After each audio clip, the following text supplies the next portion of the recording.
అదే RTV app వార్తల్ని క్షణాల్లో చదివే అవకాశం ఉంటుంది. ఒక న్యూస్ పేపర్, ఒక టెలివిజన్ ఛానల్ మీ చేతుల్లో ఎప్పుడూ ఉంటాయి.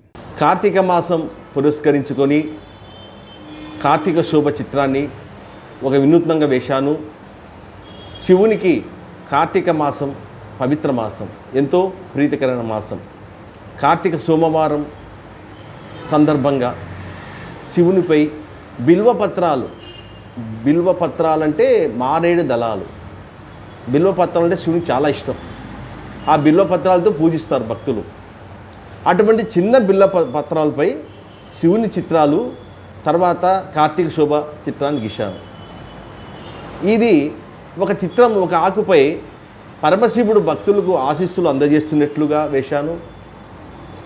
అదేవిధంగా రెండో పత్రంపై 12 జ్యోతిర్లింగాలు. 12 అంటే 12 జ్యోతిర్లింగాలు. ఈ 12 జ్యోతిర్లింగాలు మన భారతదేశంలో ఉన్నాయి.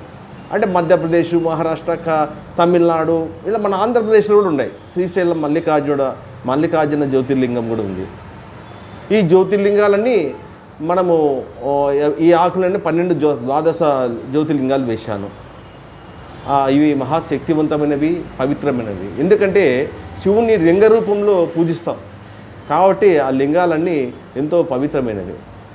ఆ తర్వాత మూడో పత్రంపై ప్రకృతి దృశ్యాలు, శివుని ఆలయము, నది స్నానం చేస్తున్నట్లు భక్తులు, స్త్రీలు, వనితలు కార్తీక దీపాలు వదులుతున్నట్లు ఈ చిత్రంలో చూపించాను.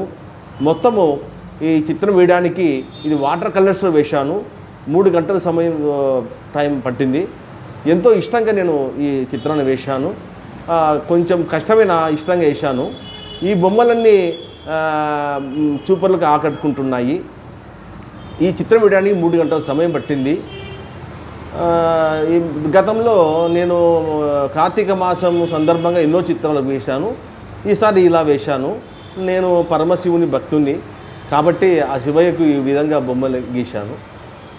తర్వాత కార్తీక మాస సందర్భంగా భక్తులందరికీ కార్తీక మాస శుభాకాంక్షలు. ఆ భగవంతుని, ఆ మహాశివుని, పరమశివుని ఆశీస్సులు అందరికీ ఉండాలని కోరుకుంటున్నాను.